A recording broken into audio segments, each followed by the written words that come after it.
Hello, everyone. My name is Christian Eschbach, and welcome to another one of my album reviews. Ladies and gentlemen, here we are at album review number 500. I can't believe that we made it here. I'm happy that we're made it here, and I'm glad that you're here joining me. If you're one of my regular viewers that's been with me from the beginning, much love to you. If you are one of my newer viewers, much love to you as well. And before we get started, I'm just going to do this right off the bat. We are at number 500, so if you could please hit that like button, that would be awesome. If you could hit that subscribe button, that would also be awesome. And there is that link for notifications. Also, down below in the description, you're going to see 3 links. One is for the TWA, that is the Trampoline Wrestling Association.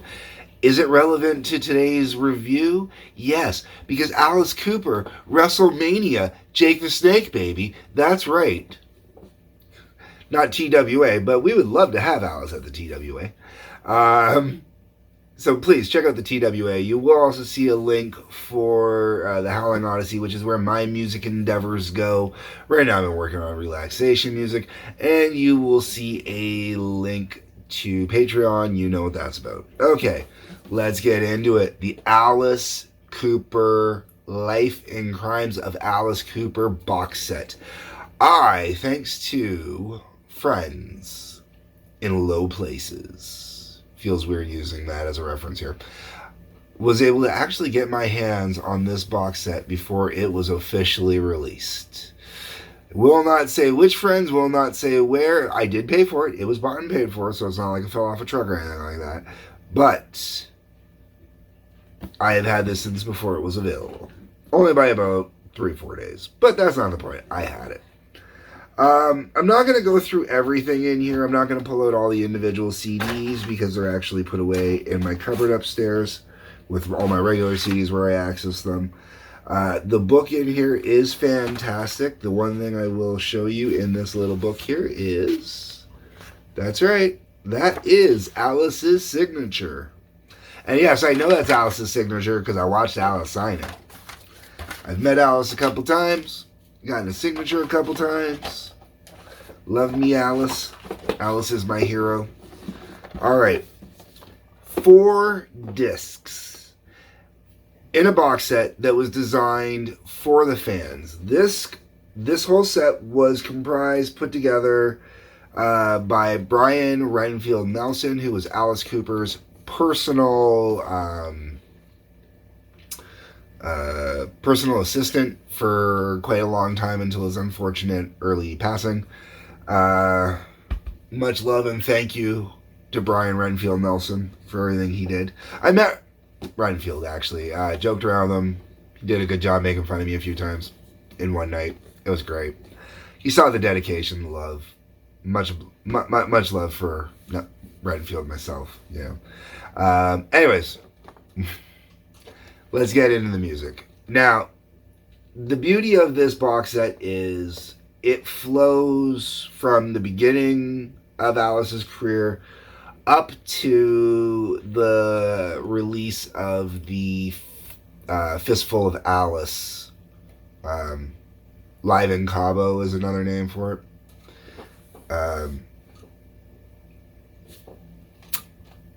So the reason why I bring that up is there was one new track on there that wasn't a live track, and that was the song Is Anyone Home, which is the most recent song on here. This would have been released before Brutal Planet, so it does not have anything from basically, 99 forward, which is a bit of a shame. Okay.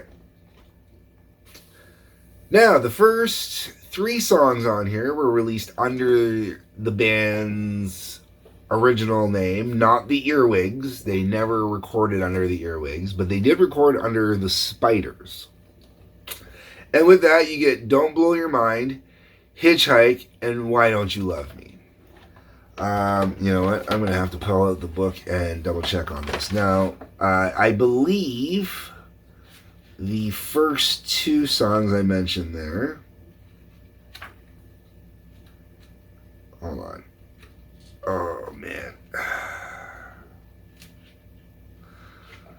Okay, Don't Blow Your Mind was an original from the Spiders. Hitchhike, I don't know the name of the original band, but William Stevenson, Clarence Paul, and Marvin Gaye.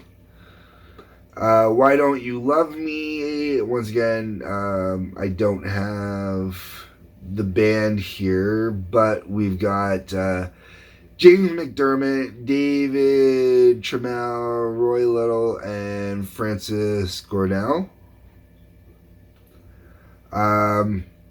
So those were covers. These were all recorded as singles and released, various degrees of success.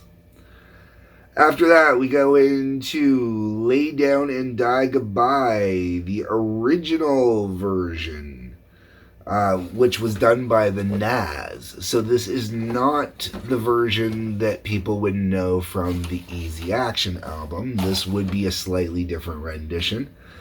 To be completely honest, don't really think about it one way or the other. Nobody Likes Me, the demo version. So this song was recorded technically to go on the Pretties For You album. Never made it past the demo phase. Nobody Likes Me is probably best known for coming from the Toronto Revival Festival shows. Also, the Nobody Likes Me album's got Science Fiction's another name for the album. There's a bunch of different names on the album over the years. They all come from the exact same show.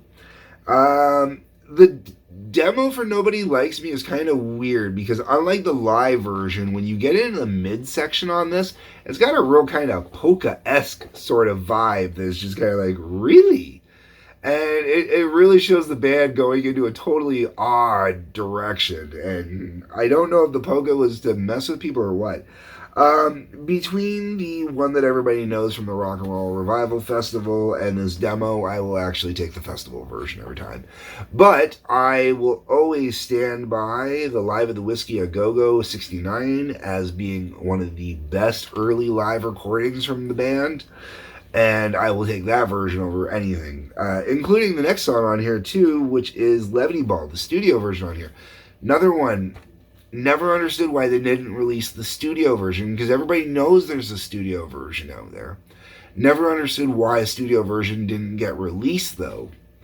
And this version that you see a video for, like on the Prime Cuts DVD or VHS or whatnot, is still not the same one that's on here either. That's the one I'd really like to get my hands on. I have to wonder sometimes if that was like the Live the Whiskey A Go-Go show or something like that, because that's kind of where it sounds more like. Okay. Now, after this, we start getting into basic tracks. So, a lot of these I've covered already. I'm not going to get into again. My going through this box set, we're going to talk a lot more and focus a lot more on the rarer cuts or the harder to find stuff. Because really, that's what makes or breaks this box set. Okay, so from there, you got Mr. and Misdemeanor, Refrigerator Heaven, both of those from the Easy Action album. Oh, sorry, I missed Reflected. Sorry, After Levity Ball is Reflected from the Pretties For You album. Mr. and Misdemeanor off of Easy Action. Then you got Caught in a Dream, 18, Isn't My Body, and Ballad of Dwight Fry, all off of Love It to Death. The version of Caught in a Dream on here is the single version, which means the instrumental stuff is cut down a little bit on it just so they can get it on the radio. Also allowed them to fit more onto this box set. Alright, then you got Under My Wheels, Be My Lover, Desperado, Dead Babies, and Killer from the Killer album. Realistically, the whole Killer album could have gone on here. After Killer, we get to the demo called Call It Evil. This is Alice Cooper, Michael Bruce, Glenn Buxton, Dennis Dunaway, Neil Smith, and Reggie Vincent. Reggie Vincent was a friend of the band. I don't remember all the details as my dryer is going off in the background. That's what that wonderful buzz is. Okay, so I don't remember exactly where Reggie Vincent fit in the band. I don't remember if he was a session guitarist to help fill in for Glenn during live shows, or if he was just someone that helped fill in while they were recording. But this particular demo, it's one of those songs that I really wish they would redo. I really wish that Alice would pull this one back out, actually record a nice, solid, good version of it. Because it's a really good song. But yeah, I mean, it sounds like a 70s demo, man. Like, they cleaned it up as much as they could, but it's a demo. You got Gutter Cat versus the Jets and School's Out from the School's Out album. The School's Out album, sadly, too many of the songs get overlooked on that album, it feels like. Gutter Cats versus the Jets and School's Out being the two that tend to get the most play. School's Out being, Alice's song that tends to get the most play.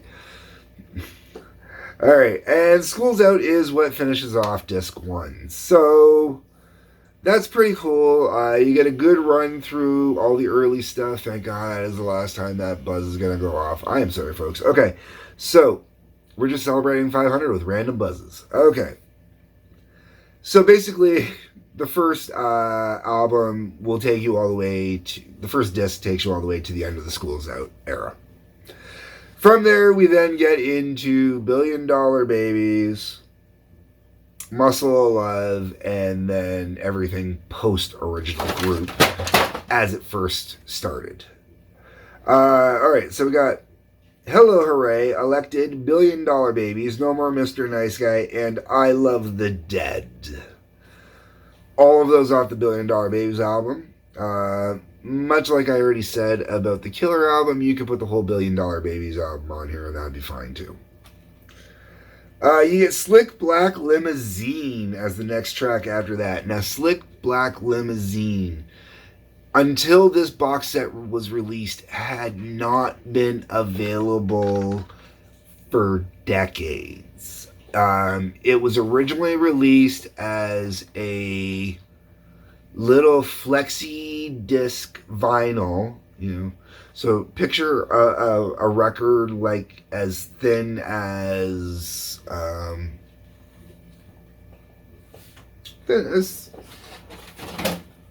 picture a record as thin as this, okay? Flimsy as this too, just made out of a really thin plastic.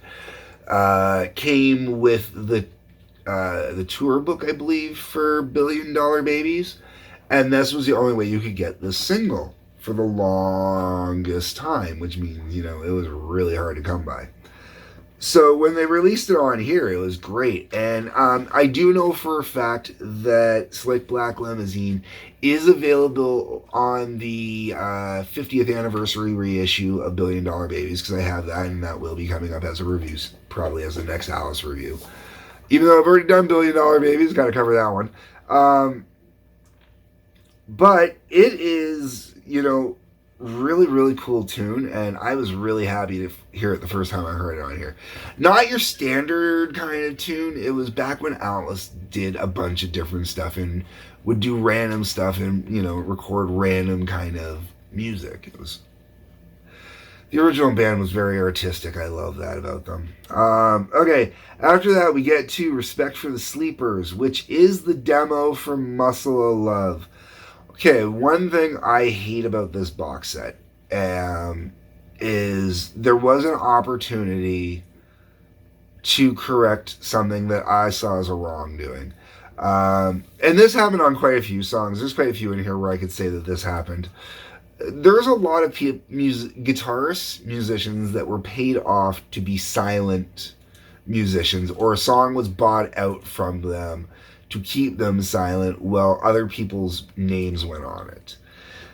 Respect for the Sleepers was an opportunity to properly credit Mick Meshabeer, who wrote the opening riff for Muscle of Love. That okay,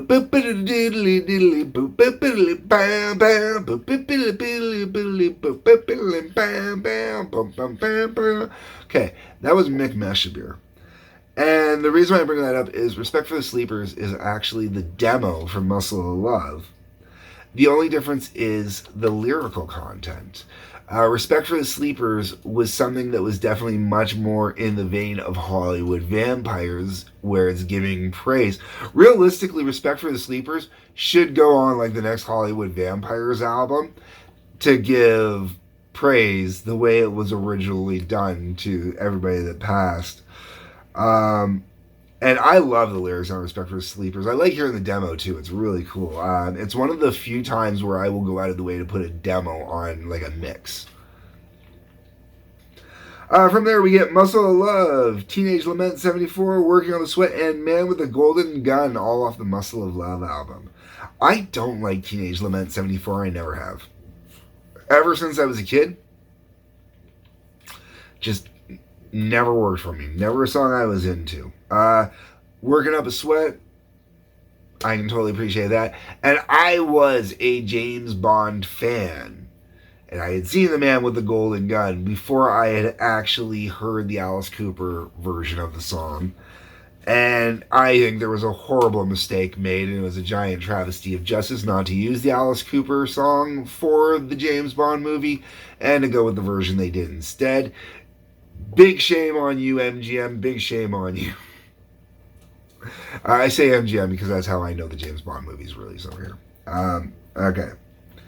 After that, we get into two songs that come from a soundtrack that I have never got my hands on. I really do need to get my hands on the soundtrack. But for a movie that I still can't believe after all these years, no one has gotten together to finance to get an animated version of this movie made that I'm aware of. And that is Flash Fearless versus the Zorg Women, parts 5 and 6. Basically, rock opera, rock and roll rock opera kind of thing. And on here you get the songs I'm Flash and Space Pirates, which are performed by Alice as the primary vocalist. And it's brilliant, man. I would love to listen to this whole album. I really got to see if I can get my hands on it to really check it out, because it really is a really cool, interesting album based off just these two songs, man. After that, we got Welcome to My Nightmare, Only Women Bleed, Cold Ethel, Department of Youth, and Escape, all off Welcome to My Nightmare. The version of Welcome to My Nightmare, the song that's on here, is the single version, which means that whole midsection and the extended outro's cut out, basically. So you get the real crunch of the song. Basically, it's the same version that my band used to play live. We didn't do the big, long, crazy version of it. Not that it's big, long, and crazy, and not by any stretch.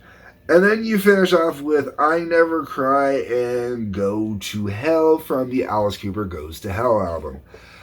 Well, I could bag on I Never Cry. I'm not going to. It's cool that I guess it was included in here. There are other songs from that album I would have preferred to have been on here instead of that, but those songs weren't big hits, you know. Like Alice Cooper's Wish You Were Here, not to be confused with the Pink Floyd one. They both share a name, but they're completely different songs altogether. Not even close to the same mentality. Okay, so then we get into... Okay, so Go to Hell, that's the Go to Hell album there. So this is the thing that really, with the box set, kind of annoys me just a little bit. Alright? The first disc covers from 66 to 72. So you got 6 years there. The next disc goes from 73 to 76. So it only covers 3 years. And in that 3 years, we don't get anywhere near the same amount of song diversity as we do on the first disc. Now, arguably, the songs are longer on the second disc than they are on the first disc, which does make a legitimate difference. But it would have been nice to have had maybe one or two other songs on there as opposed to the big tracks, I guess. All right. So the first time I met Alice Cooper was New Year's Eve 96. I think it was New Year's Eve 96 going into 97, or it was 97 going into 98, I don't remember. The point is, I got him to sign my Lace and Whiskey album, which is the album that Alice is, the least fan of himself, he says, because he doesn't include the Blackout albums when he makes those because he doesn't remember them. But with Lace and Whiskey, we get two songs on here. We get It's Hot Tonight and You and Me. I get why those were both included on here, and I kind of cringe a little at it. I think that they could have used one or two of the other songs instead. Although, I mean, It's Hot Tonight at least still gets played live. Thankfully, You and Me doesn't. Next song that's included in here is I Miss You from Billion Dollar Baby's Battle Axe album, which I have done a review for. And I did actually mention that this song that is on here is the reason why I was so psyched and so excited to get my hands on that album, and then so disappointed because I think they should have got someone to remaster that album properly so they could make it sound like Renfield had this album sounding during the remastering for the box set, because there is something about the quality on this one that's missing from the Billion Dollar Baby Battle Axe album. Then we got No Time for Tears, which is a Van McCoy album. I don't know. This was a song that was recorded but hadn't not been used for the movie Sextet. It had been recorded for the movie Sextet. It was used in the movie, I guess, apparently. Never got released before this. I kind of dig No Time for Tears. It's a little bit different, a little bit emotional and raw. It definitely sounds like it would have been recorded at the exact same time or in the exact same sessions or around that as Lace and Whiskey. Has a total vibe to it. Not a song that your average listener might be into. Oh, Jesus Christ. Then we've got Because. Oh my God. Done with the Bee Gees from the Sgt. Pepper's Lonely Hearts Club Band movie starring the Bee Gees. First off, folks, we're talking about the Bee Gees. I just used the Bee Gees and Alice Cooper together in the same sentence. Now, to be fair, Aerosmith was in this movie as well. That's where their legendary version of Come Together comes from. This version, I don't like the song Because. I don't like the Beatles version of the song Because. I don't like this version of it. I don't like it in the Across the Universe soundtrack movie, and I love that movie as well. I just don't like the song Because.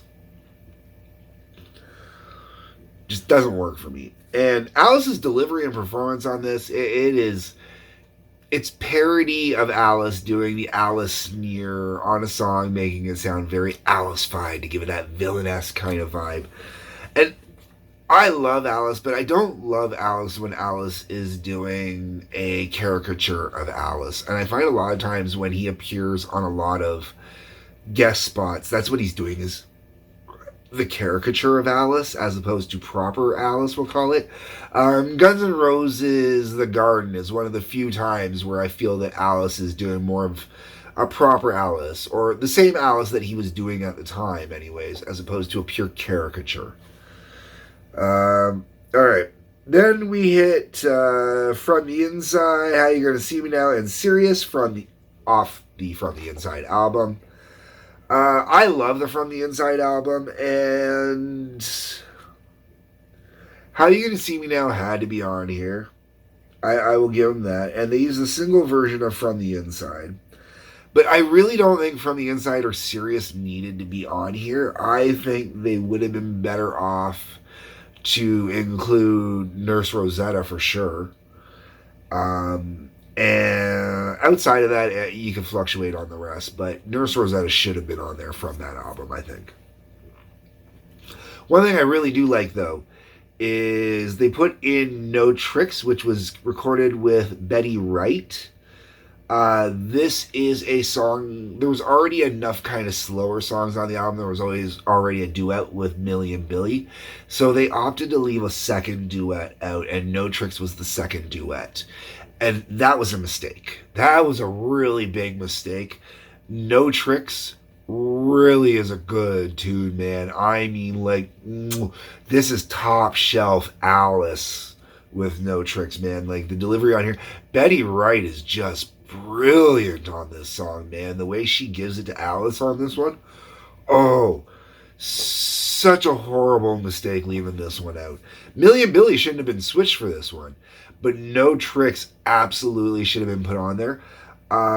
No Tricks really should have been put on like almost at the beginning of the album, maybe, or towards the end of the album. I don't care where, but it should have been on that album.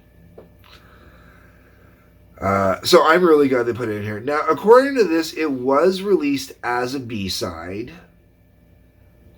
And, okay, cool, but I guarantee you that B-side got lost. Oh my god. There should have been a radio DJ out there that just flipped it over and put the B-side on instead. Really should have been. Mistakes were made. Mistakes were made. Alright, now they put one on here out of order. And I don't know if it was re-recorded. I'm based on the band that's here. I want to say maybe it was re-recorded. It's not the original version that as it appeared on the Lace and Whiskey album, and that's Road Rats. It says here that this is Road Rats from the Roadie album. Road Rats originally appeared on the Lace and Whiskey album. The Roadie was a movie starring Meatloaf, which Alice Cooper does show up in for a significant amount of time. I've watched the movie once or twice. I'm going to go back one of these days and rewatch it again, but I will say that it is definitely a movie that is best enjoyed in a goofy state of mind. Yeah, we'll leave it at that. The version of Road Rats that's on here, I'll be honest, I don't know if I've ever paid attention enough to notice if it was different from the version off of the actual Lace and Whiskey album. Alright, folks, we're not there yet, but we're getting close to the blackout period. We are now at the Flush the Fashion album, which is after Alice sobered up from alcohol, but found nose candy. He wanted to make a snowman. Alright, so you got Clones, We're All. I love Clones, man. And this is not an original song. This was a song that Alice technically got from somebody else. David Karen is the name on here.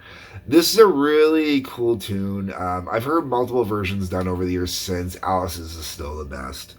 And I've even heard Alice bust out live on the stage, and man, I love when Alice busts out live on the stage. Good tune.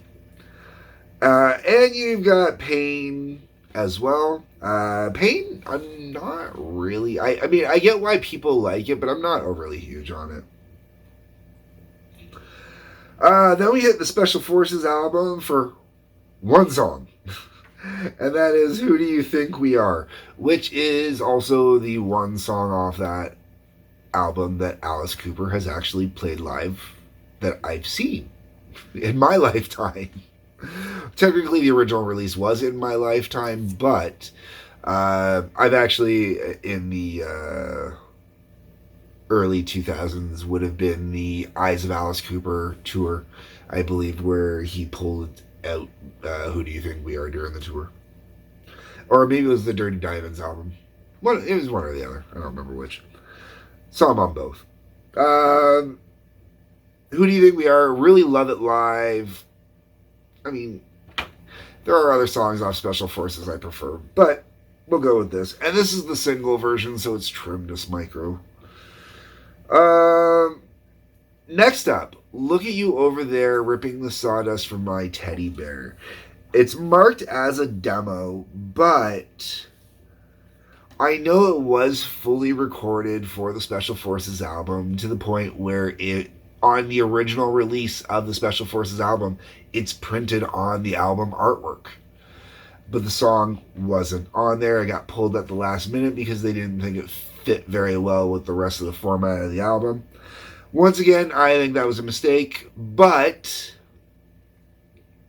I think the reason they went that way is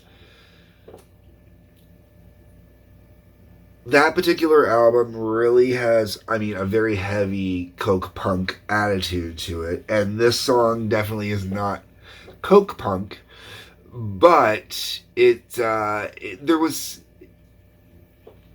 a lot of new wave going on at that time too. Also Coke new wave, but new Coke. Okay, but I think this song really should have been put on, could have been put on. There was room on the album. There was like no legitimate reason not to put it on there. And then you got the track For Britain Only, which was a UK release only, a special single done for the UK because the UK was giving Alice so much love. The reason Alice did For Britain Only is one thing he's always said is the UK always understood Alice, always got the joke, always understood the tongue-in-cheek humor, stuff like that, you know. They got that the shock value was purely just that. It was for the shock value, you know, like this was not something to be taken overly seriously. Enjoy the show, you know. And it's a decent tune. I mean, I don't think it's an overly special tune, but it's a decent tune. Then you've got I Am the Future and Tag Your It off of Zipper Catches.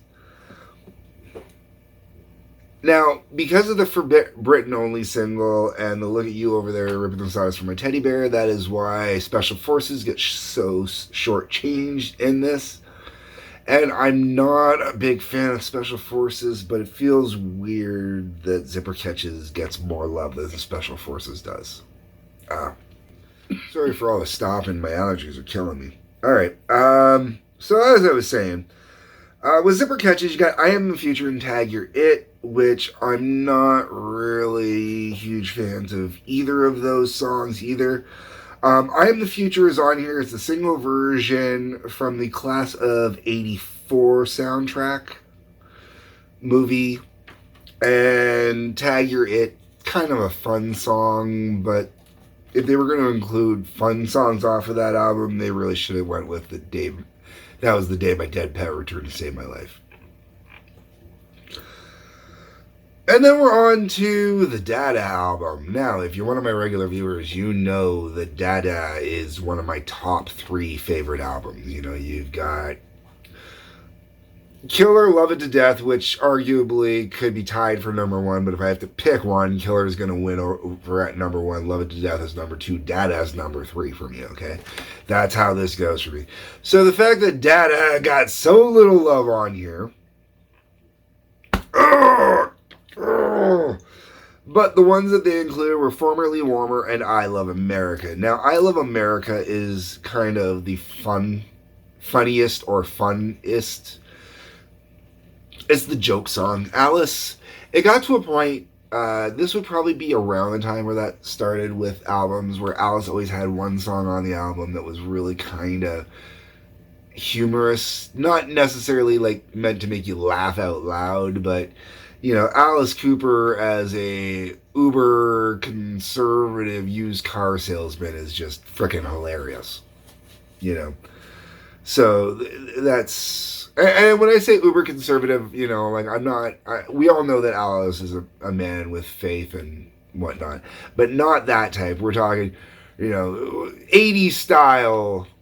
Come on out down here, you know, come on down, you know, back her, blah, blah, blah, blah, blah, you know, just that type of stuff, man. You know, it sounds like a big Texan almost doing it. It's just great. After that, the next 2 songs are really interesting. You got Identity Crisis, and See Me in the Mirror. These are both from the motion picture Monster Dog. Monster Dog was a horror movie that Alice agreed to star in, and I've seen it. It was released, I believe it's supposed to be the Philippines. Like it was never meant to hit North America. So what happened is when they brought it over to wherever it went to, they had to overdub it. But then somewhere along the way, someone realized, oh, hey, this is a movie with Alice Cooper. So they brought it back to the U.S. and they didn't have the original dub for the voices, so they had to redub the whole thing. So it's not Alice talking during the movie at all.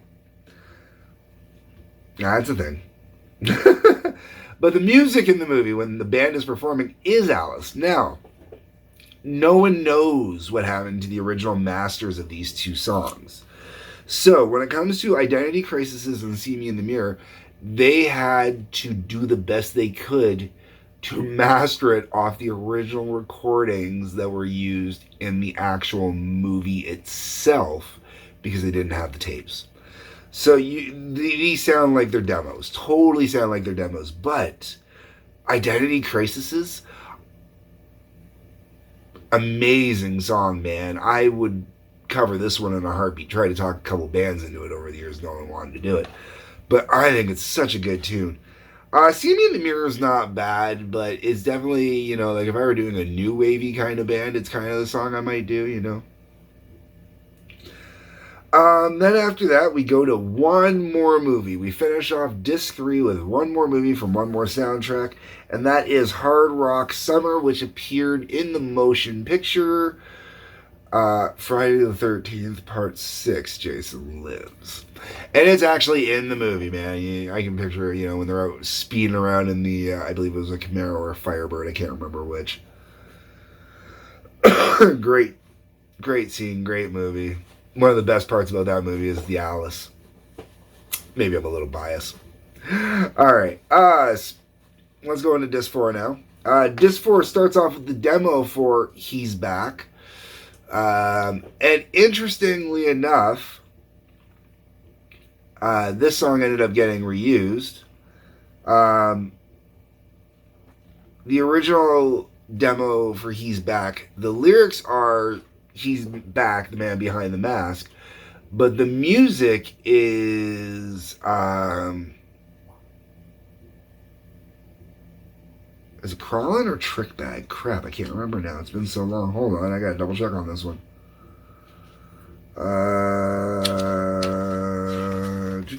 I can't believe I forgot that. I want to say it's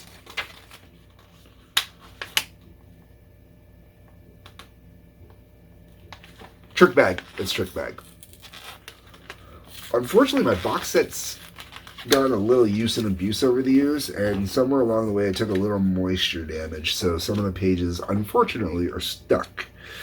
No jokes, I'm not that big of an Alice Cooper fan. Okay. I really actually enjoy the version on here where they're using the Trick Bag music, and it is kind of a shame that it didn't get used and they went with the more creepier version that we all know now as He's Back, the man behind the mask. And then also from the Constrictor album, you also have Teenage Frankenstein. It's understandable why they put that on there. Cool with that. The Raise Your Fist and Yell album sadly does not get the love and respect it deserves. The only songs you get off of that is Freedom and Prince of Darkness. They left out Roses on White Lace, which really does upset me and bum me out, as it is one of my all-time favorite Alice Cooper songs. Has been for a very long time. As Raise Your Fist and Yell was my very first Alice Cooper album. But they what they ended up doing was they cut it out of here. It kind of got ignored over the years, and now it's a regular part of the Alice Cooper set. Thank you, Nita. Love ya. I'm going to thank Nita for that. I'm totally saying it's Nita's fault that that's back on the set list. And I got to finally see it live, which was, just great for me. Next up, you got Under My Wheels. Now, this is not the classic Under My Wheels. This is the one that was recorded for The Decline of Western Civilization Part 2, The Metal Years. This features Axl Rose, Slash, and Izzy from GNR. I really dig this version. I really get into it. I really like the way they play it out. It's a lot of fun. Next up, you got I Got a Line on You, which was recorded for the Iron Eagle 2 soundtrack. I've actually talked about this song recently, and how I got my hands on it originally.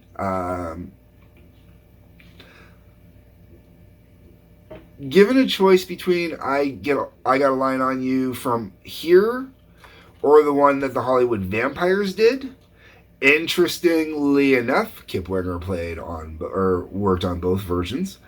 Um, oh no, maybe he didn't. Sorry, this one I thought he did on this one. He did not on this one. I am totally wrong. Sorry. But I do definitely prefer the Hollywood Vampires version. It's definitely the better of the two. Poison, Trash, Only My Heart's Talkin' from the Trash album. I think they could have left out Trash and they should have put Hell is Living Without You on here. I'm generally not a ballad person, but Hell is Living Without You is one hell of a good ballad. The Hey Stupid album totally gets kind of jerked on here a little bit in comparison. Because you got Hey Stupid, Feed My Frankenstein, but they left out Might As Well Be on Mars. Once again, the ballad is the one I'm complaining about being missing. That's weird. Then you got Fire, Jimi Hendrix cover. This one, I am positive that this is the version that was recorded for Wayne's World, except for instead of Tia Carrera doing the vocals, it's Alice doing the vocals.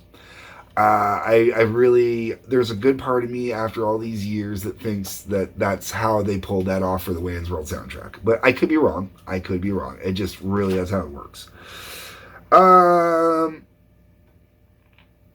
Then you got Lost in America and It's Me from the Last Temptation album. Yet again, an album I feel that was underrepresented. Then you got Hands of Death Spook Show 2000 mix, which is done with Rob Zombie. This was originally done for the X-Files Songs in the Key of X. Rob Zombie personally remixed it for this box set because no one was ever really happy with the original one. Then you got the Is Anyone Home? And it finishes off with Stolen Prayer off of the Last Temptation box set as well. I'm kind of surprised they finished with Stolen Prayer. A little bit stronger of an ending than finishing with Is Anyone Home off of A Fistful of Alice. But either way, I'm not overly fond with the way they ended this out.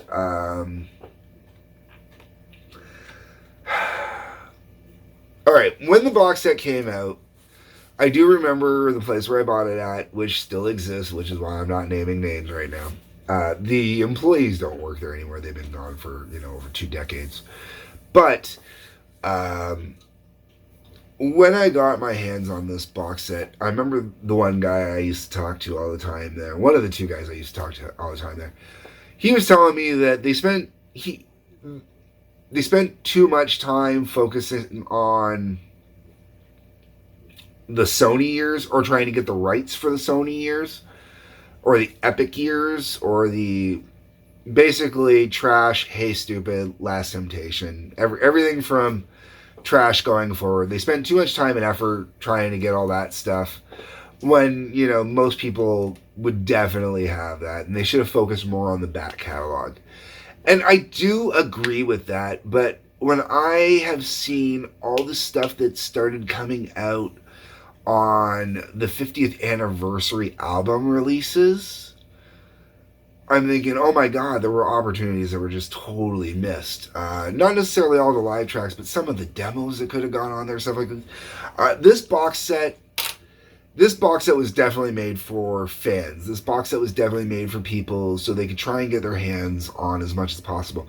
The problem is they didn't release enough of the unreleased material. Like, there is so much unreleased material out there still. During the recording of the Trash album, John Bon Jovi supplied something like 6 tracks or something like that for the album. I think 2 made it to the album. But he wrote and provided up to 6 tracks for the album, and no one's heard of them, but no one's heard them. There's a bunch of other Alice stuff out there, and a lot of it comes down to rights and permissions and shit like that. There's a lot of stuff out there that's never been released, stuff that I've personally heard because I've been privileged to, get a small little taste of the inner sanctum or the inner crowd of one-time guitarist Dick Wagner.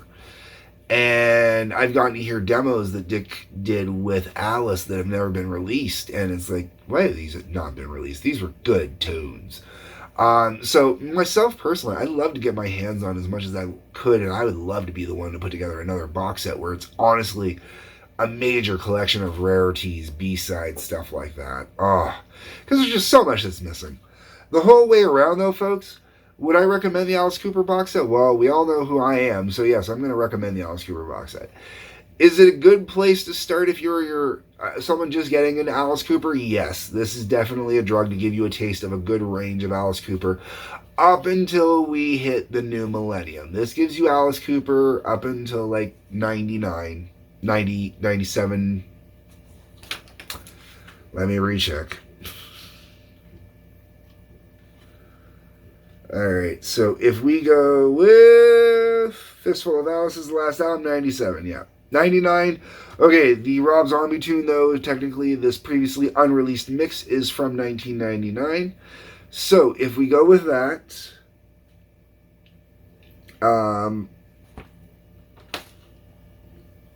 it's pretty cool that way.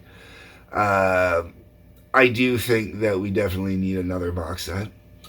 You know, this covered Alice's first 33 years, going from 66 to 99. So it covered Alice's first 33 years. We're going to need a box set to cover the second 33 soon. Well, second 25 anyways. Anyways, that's where I stand. Should you buy the box set? Yes. Is there good stuff on it? Yes. If you already have all of Alice Cooper's albums and you have not bought the box set yet, is it worth buying the box set? I'm still going to say yes, because a lot of that stuff in there that you don't have and you can't get your hands on is really worth listening to, which is why I say they really need to do more and release more. But this has been a long one. This has been the 500th anniversary, or 500th episode. Wanted to do something big for this one. Alice Cooper's The Life and Crimes of Alice Cooper is the biggest thing I can think of to do for this one. Don't know what I'm going to do for 1,000, so we need another Alice Cooper box set before then. It took me like 3-4 years to get here, so it took me, 4 years to get here? So, another 4 years we need that box set. Alright, folks, that's everything. I'm done rambling. Drop me a line in the comments. Let me know what you think. What Alice Cooper songs did I not list off that should be on here? There's a bunch. That's what the comment section is for. Hit the like button, subscribe button, bell for notifications. I already told you about all the links at the very beginning of the video. Peace, love, and we're all crazy.